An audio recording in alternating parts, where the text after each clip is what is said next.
Cheryl Serpy, and on behalf of my colleagues at Enterprise Bank and NetScout and Arbor Networks, I'd like to welcome all of you to our cybersecurity seminar. And just a little bit about Enterprise Bank. We are a community bank, and as a community bank, we take pride in bringing things of value to the community. And certainly a topic like cybersecurity seems to be a hot topic considering how filled the room is today. And we're very pleased to be able to do this. Right now, I'd like to introduce Karen McCloskey, who's with NetScout, and she can tell you a little bit about NetScout and Arbor Networks. Good morning, everyone. Thanks for coming out this morning. NetScout is right down the street here in Westford. We're a global company, about $1 billion in revenue, 3,000 employees worldwide. What we provide are tools for service assurance and cybersecurity for IT departments. So a lot of people see the sign for NetScout, but they have no idea what we do.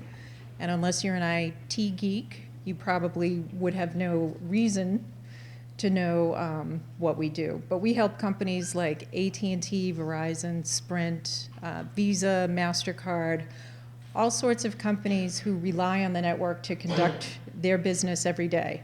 And you all do too. I mean, medium and small businesses, everything goes over the network. So our tools are in the background with your IT groups, helping to make sure that your business and your services go through as planned. With me today are some of my NetScout colleagues and Paul Bowen from Arbor Networks, which is the cybersecurity division of NetScout. And Paul's been on both sides. He's been a customer, on the customer side, working in a business, managing an IT department, and encountering some of the things that you all do every day. He's also been on the vendor side and the industry side, helping to identify what's going on out there and helping customers respond to any incidents. And Paul will be speaking next, or is Michael up? Michael. Okay, so I'm going to turn it over to Michael Gallagher. Thank you.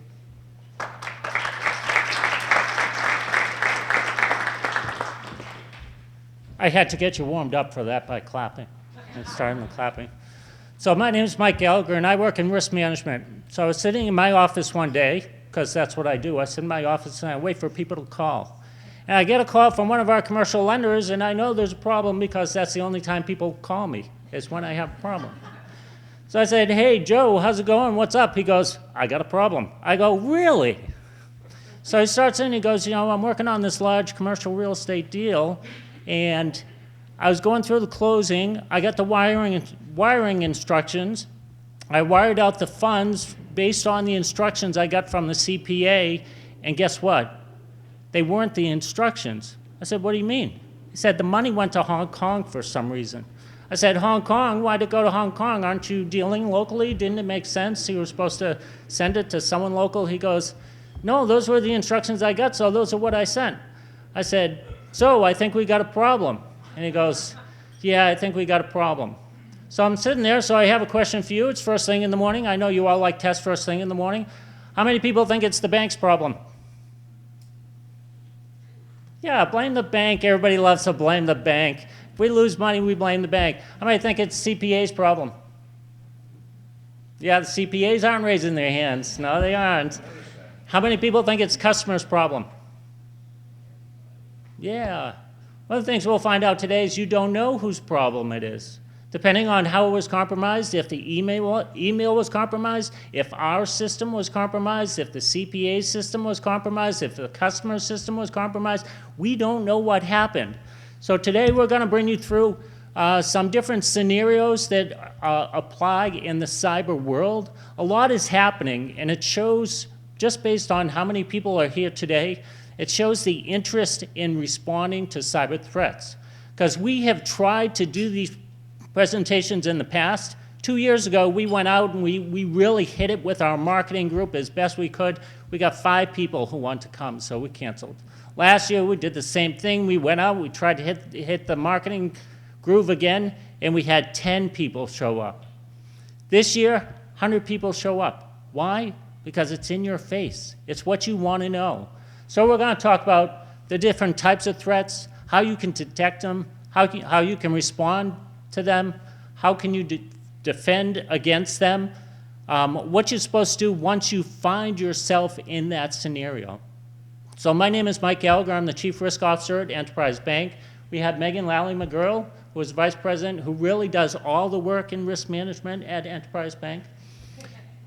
And we have Paul Bowen from Arbor Networks, who's going to talk about some of the threats that we have, both the computer threats, the insider threats, and I'll introduce Paul Bowen. Thanks, Paul.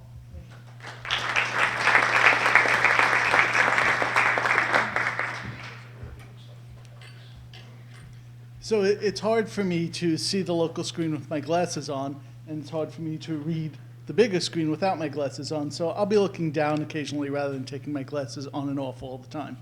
My name is Paul Bowen. I'm a principal technologist for Arbor, and I'd like to thank you for taking the time to come out today for an important discussion on what's happening in your environment and how we can help you deal with that, how we can educate you on that, and how we can make it a little less painful every day for you to do business.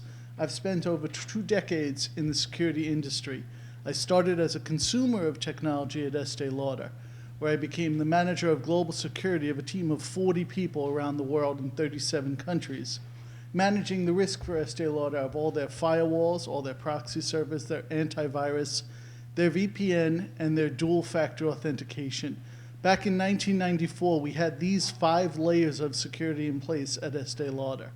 We were a $5 billion company back then. It's over double that size now. But the idea is I was a consumer of technology long before I went into the security field to help people protect themselves. I was at ArcSight, then I was at Mandiant, which I'm not sure how many people are familiar with Mandiant. Has anybody in the room heard of Mandiant? Okay, one person. They're a team of about 500 or 600 before they were acquired by FireEye. And their sole mission was to help protect, prevent, and mitigate the effects of a cyber event in your environment. So we're going to talk about the 4 major types of threats today that I see out there. They're not the only threats out there, but they're big threats. They're things that you should be aware of. And I'm going to talk about the dark net a little bit. I'm going to talk about the sneaker net a little bit. And I'm also going to talk about how you can protect yourselves from the idea of a vendor who, when I was at Estee Lauder, was my least favorite type of vendor. And they would come in and say, my security solution has everything you need to protect your environment. You've heard the term defense in depth. This is absolutely critical. You can't go with any one product. And I'll talk a little bit more about that. But first, let's get into ransomware. And I'm sure if with a show of hands, or we don't even need it, I'm pretty sure everybody in the room has heard of ransomware at this point. And ransomware is just basically software that's out to get you. It's out to get you whether you're a Fortune 500. It's out to get you whether you have 50 employees. It gets onto your system in a number of ways. I put out 40 or 50 USB drives today, and they're on your tables right now. And it's wonderful when you pick up that USB drive and you plug it into your system, and it opens a window in Windows that you can see all the files that are on the system, on that little USB drive. That's one of the most common ways to get infected with ransomware. Now, I'm not saying that that USB drive has ransomware on it. I'm just saying that we do a test all the time. When I was at Mandiant, we leave a USB drive in the parking lot and see how many people picked it up, walked into the office, and plugged it into their machine. Everybody, originally. Now we're down under 50%, but originally, anywhere we did this test, anybody would pick it up, plug it in their machine. Now, what do you do to protect against that? You need to have a system where you can test USB drives if you're worried about that. But let's talk about how long ransomware has been out there. In 1984, a piece of ransomware called PC Cyborg, or AIDS was its other name, was distributed via floppy disk, or what I call, and everybody calls the sneaker net, out to 20,000 end users. Of those 20,000 end users, 200 were infected. And of those 200, they all had to pay over $200 a piece to get their data back in 1984. So ransomware is not new. It's just that you're hearing a lot about it now. And the idea is that last year alone, a single variant of ransomware was responsible for $250 million in damages. This year, that same piece is estimated to have done $1 billion worth of ransomware damage. That's bad. The worst part about that is you can pay using Bitcoin, untraceable, but the idea is that when you paid using Bitcoin, 20% or $200 million in 2016 was not given back their data. So they paid out $200 million to get their hard drives decrypted and didn't get anything back. $800 million did get their data back, $800 million worth of damages, but $1 billion was paid out for one version of ransomware. There's over 30,000 new versions of ransomware in 2016 alone. So if one version can do $1 billion worth of damage, think about how much damage all those other versions. There were 80 new families of malware. And as an investigator, we track malware by families because we'll say that you have NeverQuest and you have Corebot. And those are both Trojans in the same family of malware. They behave the same way, they have similar capabilities, but they have different code and they have different target. But there were 80 new families of malware this year alone. And the idea is that led to 30,000 new variants of malware being created. And that was only in the ransomware families, not all the other malware out there. So it can be accidentally downloaded, it can be gotten through email. And the main thing I want to convey to you about this is 2016 was going to be one of the cleanest years in security. We were actually far ahead of the game. We had records leaked is how we track the size of an incursion. The average record leaked was 15,000 records per incursion, less than in 2014. So that meant that 15,000 less credit cards, 15,000 less patient data in each breach was distributed until we got to the Democratic National Convention. And in the Democratic National Convention, we lost 90 million personal record data. So what does that mean? It means that in the darknet, and I'm not sure how many people are familiar with the darknet. If anybody's familiar with, please raise your hand. Just a couple of people are familiar with it. The idea is that in the darknet, every credit card record and every social security number is available for about $7. And that's because of all these breaches. And they're actually guaranteed for 24 hours. So if you buy a credit card for $7 and it doesn't work, you have 24 hours to get your money back on that credit card that you bought, or they'll give you another credit card number to use. So we were talking about the average record leaked, and it went from being 15,000 records leaked per breach, less than 2015, to being 19,000 more records leaked per breach in 2016. So we were ahead of the game by 15,000, and then we added an average of 34,000 more records leaked on each breach. So that's not just ransomware, that's all types of malware. But I wanted to make sure that I give you a large amount, and I hope I'm not giving out too many numbers, that's too hard to keep track of. But I wanted to make sure that to give you a big awareness of just how dangerous the problem is, if you weren't aware already, but the fact that you're sitting here means you had a good idea. So DDoS. There's a lot in the news about DDoS. There's a lot about MIRI. There's a lot about the Internet of Things. Currently, there are 5 billion connected devices that qualify as the Internet of Things. A little over 5 billion. What does that mean? Smart TVs, remote control cameras, things of this nature. By 2020, that number is estimated to be 4 times larger. This year, the distributed denial of service attack reached a rate that we have never seen before. It reached a rate that was so high that Arbor, which was one of the first DDoS service companies in the world, Akamai, there was an attack on a security researcher named Krebs. I'm not sure who's familiar with Krebs on security, but it was so big that neither Arbor nor Akamai nor anyone could protect him from the volume of the attack. It was 800 gigabits of traffic per second.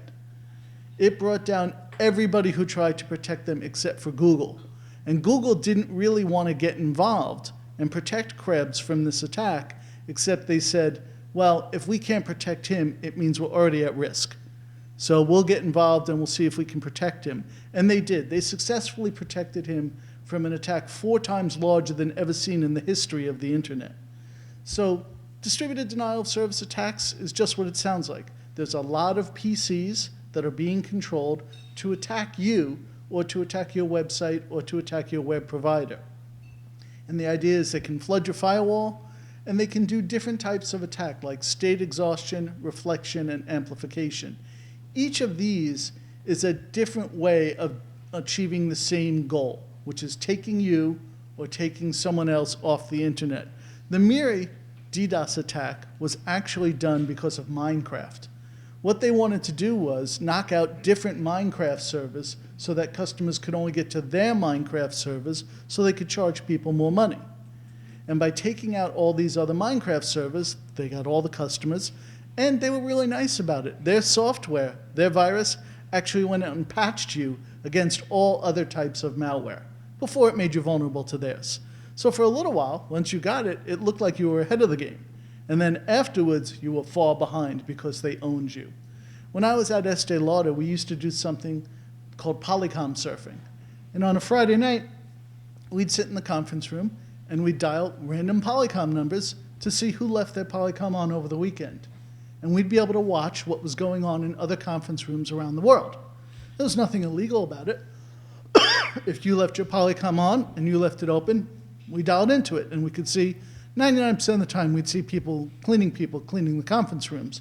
But the idea is you have to protect yourself. You have to look at this. And by going out there and randomly dialing, all those open Polycoms are now subject to becoming bots as part of a network that can attack you. And that's the idea behind all this. Excuse me. So the last two topics I want to cover directly before I talk about how to secure yourself are insider threat, intentional and unintentional insider threat. Insider threat comes in many different ways. Intentional insider threat, thank you.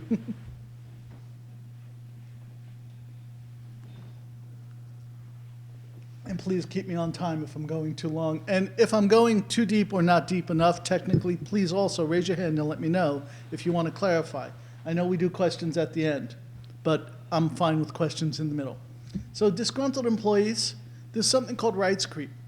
When I was at Estee Lauder, when I was at the National Academy of Sciences, I saw all different types of incursions. One of them was rights creep. I used to be the email administrator, and now I'm the finance database administrator, but no one took away my email credentials. And we called at Estee Lauder an email administrator reading William Lauder's emails on the server. He still had the access rights. That's insider threat. There could be critical information in there. We have Easter eggs or logic bombs. I've been terminated. I leave something in the server so that when you don't format the drive, when you don't clean up after me, at a certain time, this timed explosion goes off, either giving me access or destroying data. It's just as dangerous as ransomware because it can wipe out your databases. And finally, website defacement. If I'm inside the network, I have far more capability to do damage than if I'm outside. So if I want to bring down your web servers and I'm an employee, I know where they are. I know where they're hosted. I know the passwords. I can easily take down a website in your environment. And then we have the accidental insider threat. So it's any employee. Executives are a prime target. The reason executives are a prime target is because they generally have more access than anyone else, and their emails and everything else are more sensitive and more valuable. So one of the major things, one of the hospitals in Philadelphia was having a massive problem with accidental insider threat. So they took a pen, and every time you clicked it, on the body of the pen, a different security message would come up. So you would see, change your password, don't share your password, don't write down your password, don't open emails from people you don't recognize, don't click on attachments. They had 10 messages in the body of the pen every time you clicked it to get a point. They lowered their accidental insider threat by 70% in the first year they deployed just the simple pen. They followed it up with user education. So there's why did I click it? We need people to be trained not to click any link they get in email. There's phishing and spear phishing. An interesting example of spear phishing is I don't attack you, I attack one of your business partners. I compromise their website, and then I send an infected email from them to you. When I was at a particular security company, they couldn't get past our security. They compromised our limousine company by following our executives and figuring out what limousine company we used. They attacked the limousine company. took over their mail server, and then started sending us infected emails. The personal assistants that got them said, I never get PDF coupons from this company. They'd been through web training. So they said, I'm not going to click on this and call security. Every single one of those emails were infected. Those PDFs were ransomware.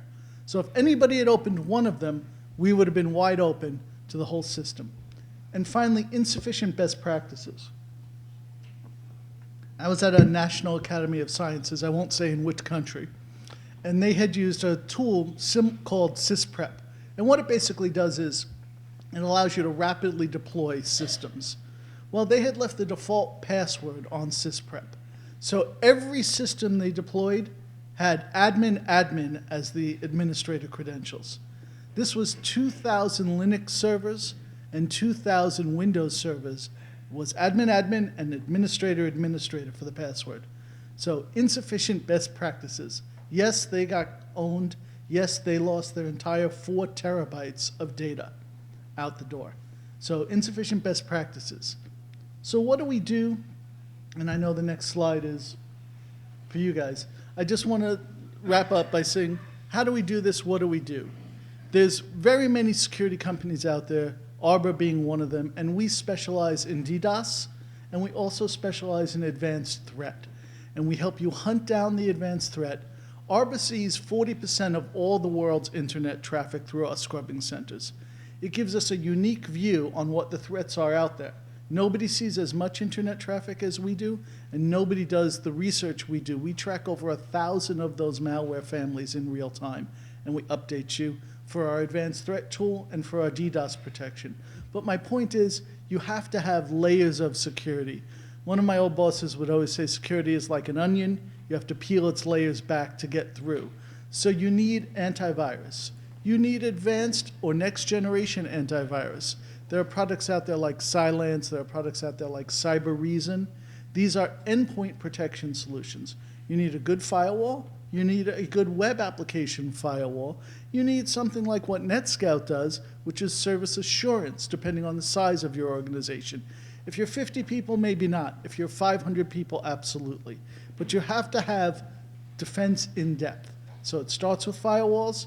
It doesn't end with endpoint solutions and antivirus, but you have to cover the gamut of things in between. Thank you.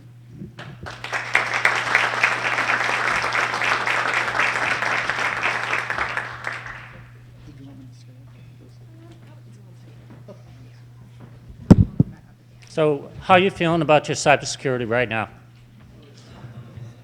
Yeah, we're starting to question what we have in place, aren't we? Yeah, me too.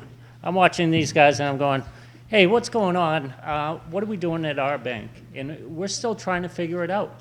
We spend a lot of money on information security at our bank, and we know there are weaknesses, because it's not a matter of if you're going to get hit.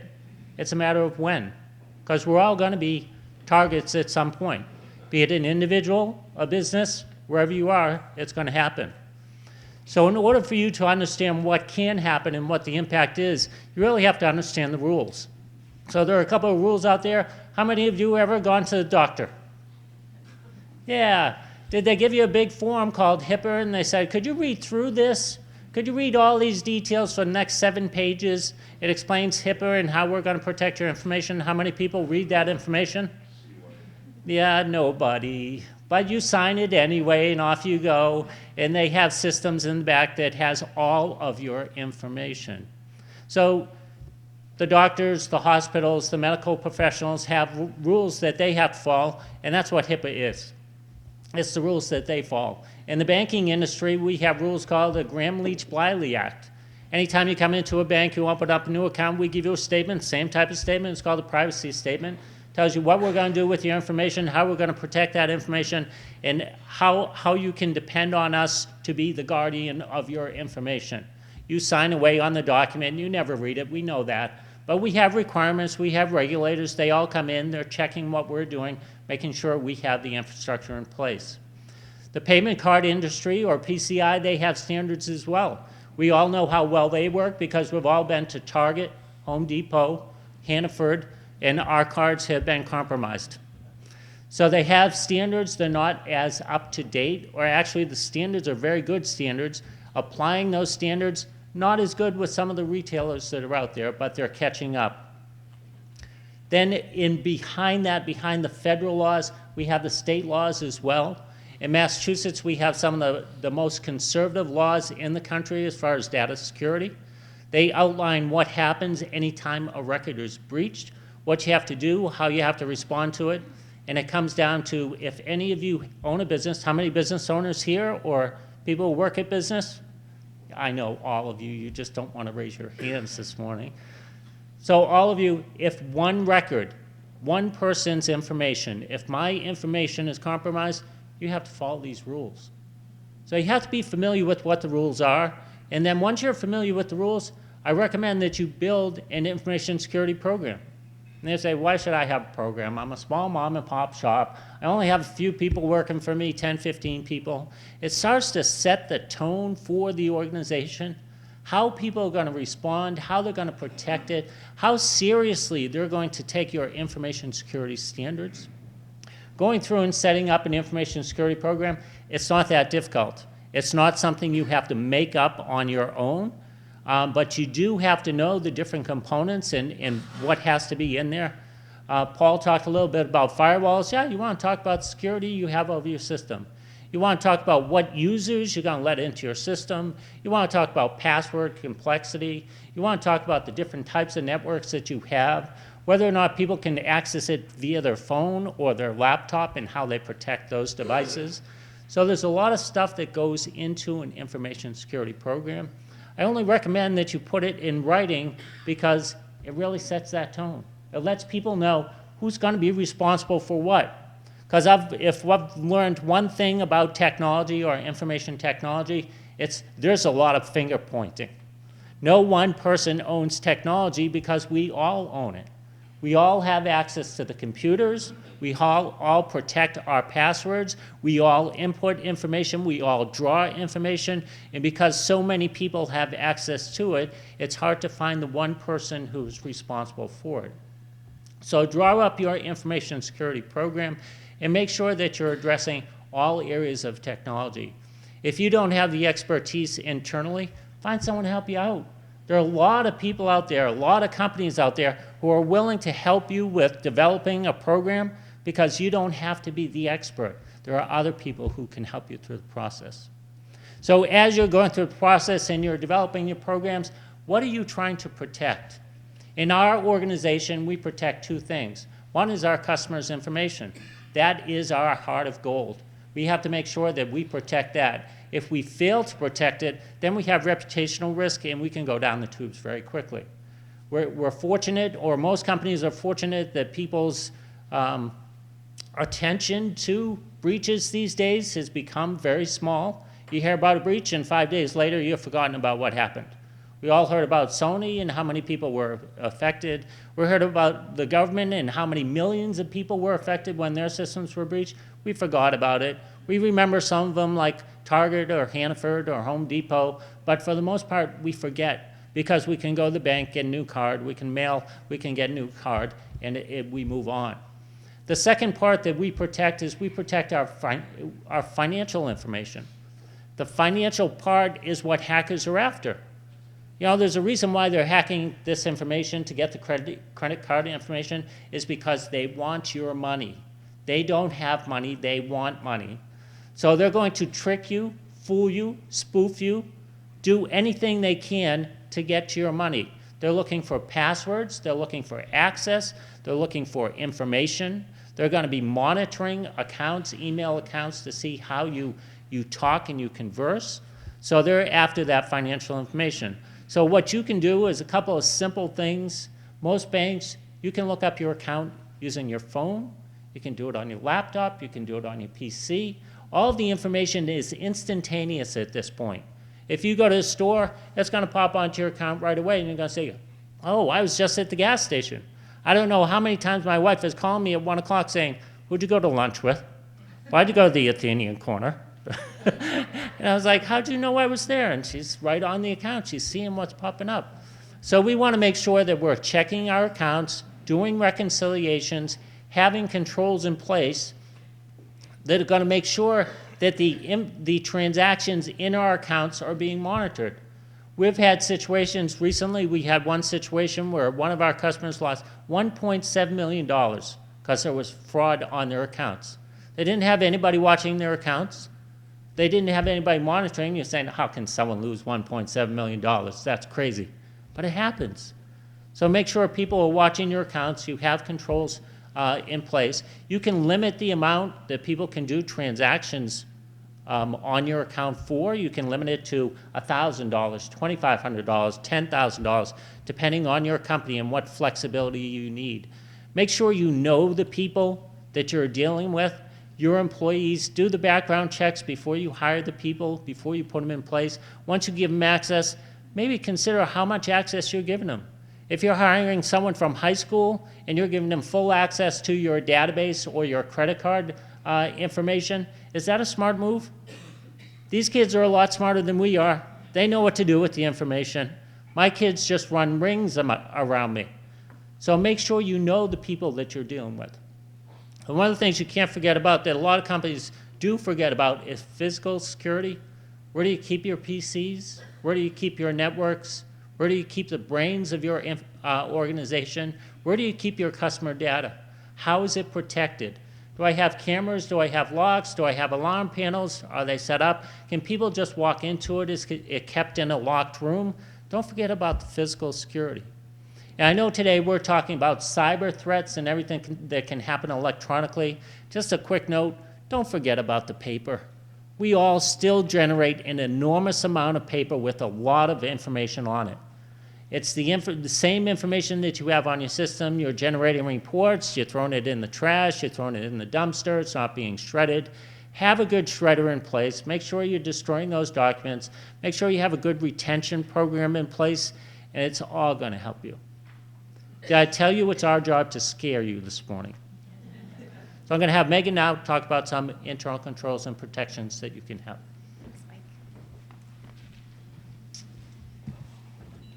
Okay, so Paul and Mike have already stolen some of my thunder, but I will try and cover some of these topics for you that are actually reasonable that you can implement in your own company. So we'll start with some of the technology controls. We already talked about the network. If you think of a firewall, it's really like your home alarm system. It's just a security system that can help you monitor incoming and outgoing traffic. The next one is antivirus. This is the same for your business as you do at home, and I'm hoping you all have antivirus at home. Everyone shake your head yes. Okay, good. All right. So it's the same thing. You want to make sure that not only is it installed on all of your business devices, but you're actually updating it. Just because you put it in once 10 years ago does not mean it's updated. You have to stay on top of it. The next item is passwords. I know we all love passwords. It's a hot topic. People talk about 8 characters, 15 characters. Should it be a passphrase, a statement, a novel? It really doesn't matter. What's more important is when you give it to your employees, you give them guidance about what to do with it. Because if they don't protect that password, it doesn't matter how many special characters you make them do. It has to be reasonable. You want to make sure they're not writing them all down, perhaps in a notebook or a little sticky they put under their keyboard. You want to make sure it's reasonable. And you can also take a risk-based approach. If the system the password's protecting doesn't have confidential information, you don't have to make it complex. You can if you want to, but I wouldn't advise that. Just do it for the systems that really hold customer information. And the last one is website filtering. That's where it's almost like if you think of on your cable where you can put parental controls on it. This is a tool you can use where you can actually block certain websites. So you might want to block gambling websites. You might want to block any website that's had malicious activity in the past. It's just another tool you can use. And what Paul said earlier is really important. It is that defense in depth. You want to make sure that you use at least 2, 3, 4 of these, because if one gets breached, and it probably will, you at least have all the other controls to fall back on. The next one is security monitoring, and this can be done either by yourself or a third party. This is where you try and find a baseline of the events in your environment. So when you have an incident, you know there's an issue. So a good example is password changes. We all fat finger our passwords occasionally, and so if you see that in your event logs, that's not a big deal. But if all of a sudden someone's watching your event logs and you see someone trying to enter a password multiple times over an hour, that's usually a trigger to say something's going on. Someone should be watching that. The next 2 questions on our slides I think are great questions. and I don't have the answers. I'm sorry. So we want to just put them out there for you to think about them. The first one is who should be creating and maintaining your environment. It really doesn't matter. As long as you have someone that's knowledgeable, that's staying up to date on this type of information, you can use someone in-house, you can use someone externally. We're not recommending either way, but just make sure someone's responsible for it. The next question is always important. How much should you spend? As a business owner, it's going to be hard to figure out how much you should be spending on security as opposed to maybe increasing your revenue, getting better products. So make it reasonable. Only spend what makes sense. You don't want to spend $1 million to secure data that's only worth $10. So you have to think about your environment and what makes sense. And Mike mentioned electronic information. The first question you want to ask yourself, what data do I have? Do I need to have this data? And then not only what do I have, but where is it? So although Mike mentioned it's nice to have your bank financials on your phone, does that mean all your employees have your company's financial data on their phone? Did they print it out, leave it at home in a folder somewhere? Is it stored in their garage for the last 10 years? You don't know where it is. So what you want to do is take an inventory of the information that you do have, and I'm not talking about every single document, but just general ideas, and then risk rate them.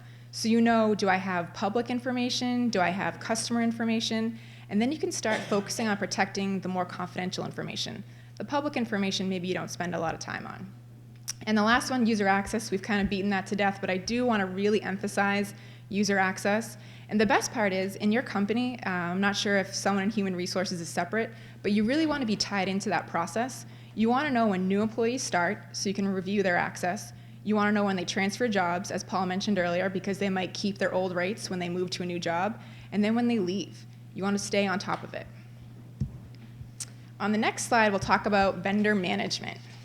This is not really a favorite topic for anyone, but as Mike said, when you hire an employee, you usually do a background check, right? So when you work with a vendor, shouldn't you do the same thing? So you can't do the same due diligence on every vendor, but you want to figure out which vendors have access to your information. And then where do they keep it? Ask them how they store it, how they're going to protect it. And then you want to look at your contracts too, to make sure that they're being kept to the same standards that you would expect in your own company.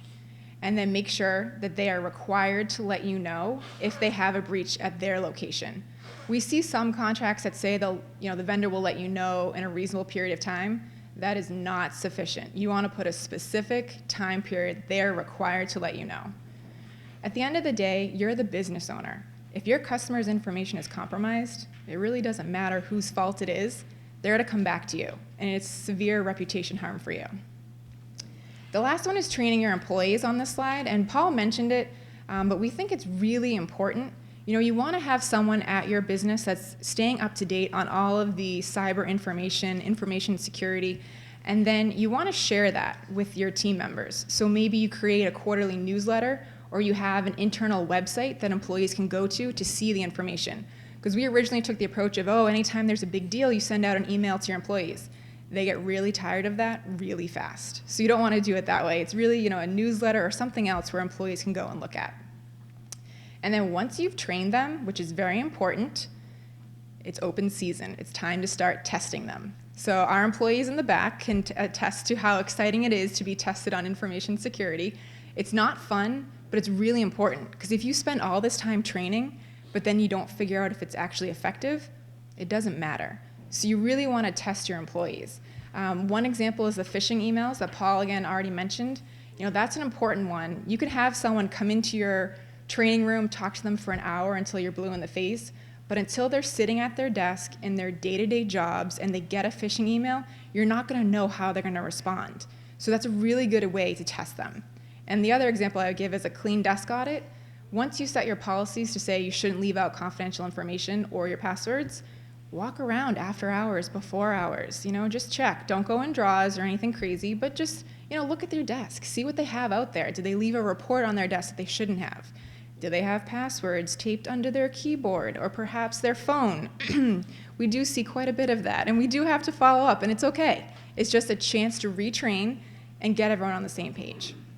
And the last thing is you want to make sure you update your policies and procedures. I think Mike talked about it earlier with a CPA who did a wire transfer based on an email. You want to make sure that you update your policies to be specific. before anyone does any kind of money transfer from your account, they should be calling someone to get authorization. Don't use it by email. So that's what we have for now. That's how to prevent, and Mike will come back up now to talk about how to identify an incident.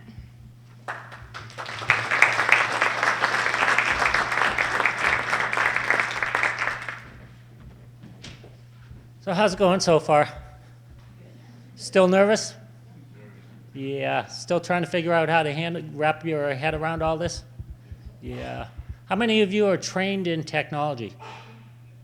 Yeah, one or two of you. That's not good. How many of you know enough technology to address cyber threats? How many of you know how to identify a threat? One person. Excellent. We're going. We're going to go for it then. So what we're going to talk about is we're going to talk about identifying the threats and some of the tools that you can use and some of the things that you can do to make it a little bit easier, because the longer that a cyber threat is in place, the more susceptible you are to losing a lot of money. So you want to make sure that you can identify these as quickly as possible. We talked about it previously. Make sure you monitor your accounts on a regular basis. If it's not you, it's someone you trust. If someone else is doing, make sure there's a double check so you have two people to avoid that insider threat that you have. But make sure that's a key point of where you can see any financial losses that might impact you. Once you see the loss, you're calling your bank to say, hey, what's going on? I don't believe this is my transaction. For most transactions, for cyber threats, who's responsible for the financial loss? Nobody? The bank. Yeah, the bank. Yeah, a lot of times, especially with debit cards, we're ending up holding the bag on that. We have an awful lot of losses that we incur each year for individuals and businesses from the credit card's point of view. We're always looking at the circumstances around the individual threat that was perpetrated on the business. We're looking at their internal controls, how much the loss was. A lot of times we're working with the customer, working through it, but identifying it first becomes the first step, and then we figure out who's responsible after that. Has anybody ever received a bill that wasn't theirs? All of a sudden you get an invoice and says, hey, thanks for subscribing to our magazine. The bill is $19.95. And do you pay that right away? No. Do you think it works on some people? Yeah, absolutely. We talked about elder abuse. I know that Acton, who is filming us today, they did some programs on elder abuse, and it's amazing how people become victims so easily. They get a bill, they pay the bill. They get a bill, they pay the bill. So we get them on a regular basis, a lot of times for subscriptions, memberships, legal fees, accounting fees. You don't know what they're going to come in, but you feel obligated that you have to pay it. Make sure you're reviewing the bill that you're paying before you actually pay it. You may get notified by a third party that there's some suspicious activity that's happening with your customer's information. Or things may start to hone in on you as the person who had a breach. So you're working in your shop and someone walks up to the counter and says, yeah, unfortunately my card got compromised. And 20 minutes later, another customer comes in and they said, hey, yeah, I was out, my card got compromised. You should start putting two to two together and say, maybe that was me, because you may get a call from your bank or someone to say, hey, your database was compromised. So if a third party contacts you and says, hey, we think there is a possibility that something happened with your system or the information on your systems, take it seriously and take immediate action. Do any of you do third-party monitoring of your systems? I think you're all just shy this morning. What do you think? Yeah. So a lot of companies, what they will do is they'll hire a third party to monitor their systems 24/7. I know on a regular basis we have people who are trying to hack into our system. What they will do is they will send out pings to our system, hit our firewall, and say, hey, is there a vulnerability there? Or they have spiders crawling around the internet looking for known vulnerabilities in the system. If you haven't patched your systems, they're going to find it. So we have a third party who is monitoring to look to see if anybody is trying to attack our system. If all of a sudden we're getting 1,000, 10,000, 100,000, a million pings against our system, we say, it looks like we might be a target here, that someone's coming after us. There may be a denial of service attack. So having that third party make you aware of what's happening instantaneously becomes a big part in preparing for how you're going to react to this. And then your user access, Megan talked about event logs, making sure you're looking at, or a third party is looking at, the logs you have in place and what your employees are doing, the types of activity that they have, how many attempts they have on the system, how many times it's rejecting, at what times of day they're doing it. So there are a lot of different places where we can identify the different things that are happening. And once you identify, then you certainly have to take action. If you do have an incident, the first thing I can say is, I'm sorry, because it's a mess.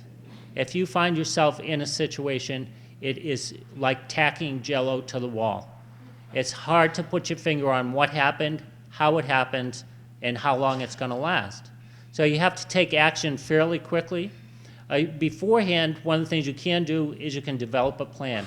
We call ours the incident response plan. So if something does happen, we immediately have a team of 6 who goes into action.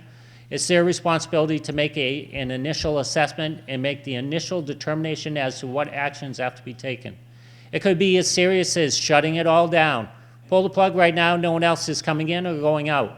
Once you shut it down, you start to lose evidence, so we're not quick to do that. And once we shut it down, our customers no longer have access. So we're not quick to do that. But we have a plan, different stages, different approaches as to what we have to do as a team in order to respond to the incident. Our biggest concern is, yes, we know we have an incident, that deed is done. How are we going to recover from it? If our systems are done or not accessible, then how are we going to recover from that? So we have plans, we have time point objectives that we're trying to achieve. Within 24 hours, we want to be back up and running, meaning recreating our environment from our backups and making sure that our customers have all the services that they had before the breach. Can you do that in your business? Do you have a plan in your business? If you don't have a plan, you should probably develop one. Think about how it's going to impact your customers and how you're going to let them know about what happened. Are you going to tweet them? Going to post it on Facebook? Maybe put it on your web page? Maybe send a nice letter? They're going to feel real special about that, aren't they? Yeah, you have to think about how you're going to approach it, because us in the financial institutions industry, that's a real impact on people. They take that personally. And anytime you do something wrong, they're pointing at you saying, hey, something's wrong. So we have to be very careful how we respond to them and how quickly we respond and what information we provide to them. Then you begin the diggings. After you have either restored your systems, gotten back up and running, you're trying to figure out how it all happened. Why me? What happened to me? How did it happen? Conducting forensics is an extreme specialization, where there are companies and individuals that offer services where they'll come in and they will dig through all your logs and they'll dig through all your information. They'll look at all of your devices and they'll figure out what happened and what was the point of penetration within your organization. It's not something you're probably going to be able to do. It's going to be very easy to point a finger at someone and say, hey, that was your fault, you did it, it was your cause. But we don't know until we really dig into it. We always have to reach out to law enforcement. Law enforcement is very helpful in starting the process. However, we have to remember law enforcement, again, are not technology experts. So we'll find in law enforcement that they are coming up. They're doing very good at scanning the networks, trying to find these cyber criminals that are out there. When it comes to deep dives into it, they're going to place reliance back on you to help them through the process so you can report it. The FBI has gotten very good with their forensic teams and what they can do with it. However, in order to get action from them, it has to be above a certain dollar strike point, and it has to be reported basically within 24 hours. So we have hotlines where we can reach the FBI very quickly, notify them of what's happening because it may be a bigger ring that's happening, and bring them into the scene. How many people have cyber insurance? Yeah, a couple of people do. Cyber insurance is the new, hottest, latest thing. If you haven't talked to your insurance agent, talk to them about cyber insurance. What is cyber insurance? Beats me. It's another way to pay insurance for a lot of stuff. Who knows if it's going to be covered or not? You read through those policies and they're getting pretty technical. The industry is starting to mature. They're starting to realize that it is a threat unto its own. So they have gone through, and what used to be covered under your general liability policies is now separate as cyber. So if you're relying on your general insurance policies to carry you through a cyber incident, no longer. You have to have a separate policy. How much insurance is enough insurance? $5,000, $10,000, 50, 100, million, 5 million, 10 million? Who knows? 10 million is about the limit you can get at this point. How many people think if you have an incident, you can lose $10 million? What is your customer's information worth? What is your company worth? Not just your financial assets. What is it going to take to rebuild your entire system? You have to think about that. Insurance can be part of your plan. It's a safety net, like in all plans. It's your safety net that can save you from crashing to the ground. We talked about law enforcement. Contact your bank. We have people at the bank. We've seen almost every scenario that has taken place. We've seen the ransomware. We've seen the denial of service. We've seen the email scams. We've seen the elderly abuse. We've seen the CEO scams. We've seen just about everything. Dating scams, eBay scams. They're all coming because they're all after your bank account. Contact us. We can start you on the way. We may not have all the answers. We don't know all the technology. There's going to be some responsibility on your part, but start with us. We'll give you as much information as we have, and we'll put you on your way. Then you have your equipment. What do I do with my equipment? Some of the equipment, you're going to go through a breach, and you're going to find out that after you're done, it's trash. There's nothing you can do to salvage it. It becomes part of your forensics, and you'll never get it back. So when you destroy your equipment, make sure you're destroying the hard drives and all the data that's on your computer. There are people who scrounge through the dumps looking for PCs and hard drives just to see what's on them. And there's a lot of information when people discard their PCs and laptops. We talk about the devil in the details. When it comes to cyber threats, cyber breaches, cyber terrorism, that's all there are details. And the way that they get away with it, the bad actors, the way they get away with it is dealing in the details. They create so many diversions and look this way and look that way when the problem is right here in front of you all the time. We don't know where all the problems are from a cyber threat perspective. Cyber threats a lot of times are external. We talked a little bit about the internal threats as well. We talked a little bit about developing programs. Here are some resources that you can reach out to. There are a lot of different organizations, public organizations, law enforcement organizations, organizations that give you information as to how to respond. Probably your first response is going to be to Google it. You got to do a quick Google. What do I do? I've been breached. And you'll find information out there. There are a lot of resources out there. Remember some of your basics. Law enforcement, your financial institution, your attorney, your CPA, your insurance company, they're all going to be able to help you through the process. When you're in that situation, it's going to take a lot of time, a lot of effort by yourself, by your employees. It's going to impact your customers. So as part of our presentation, the value of having you here this morning, of getting 100 people together in different businesses and organizations, is to share the stories, to share the information. Just wanted to ask if there are any questions. We've been talking to you for the past hour or so. Anything you want to share, anything that might be valuable to the crowd, or any questions you might have for myself, Megan, or Paul? What happened to the initial story that we started with the wire transfer? Everybody loves a bad story, don't they? First thing in the morning. So we went through our investigation. We looked at it. I asked you each, who is at fault? Was the bank at fault? No, the bank was not at fault. Was the CPA at fault? Well, what we did find out is that the CPA's email was compromised. They had been monitoring his information, and when they saw the transactions, what they're doing now, and they're very good at, is they won't just send you an email and ask you for something. They will monitor your emails. They will get the rhetoric, the grammar, the tone of your emails so that they look like one of your customers. So their email was compromised. They took on the tone of the customer. They were able to spoof that email account. They sent it to the CPA looking like it was an authentic email. So the CPA was a victim, but it was because their system was compromised that they were liable. When we went through the transaction, because of the quick reporting of the transaction, we were able to recoup almost all the funds. The CPA was made up about $16,000, lower than their deductible on their insurance. They did have insurance in place, but it was small enough. They were thankful that we were able to recoup some of it, but and come to find out the customer was on vacation at the time. You know, they were out of touch, couldn't be reached, so that was our story. I just want to thank you on behalf of the three of us. You are the best audience we presented to this morning. Thank you. Have a great day.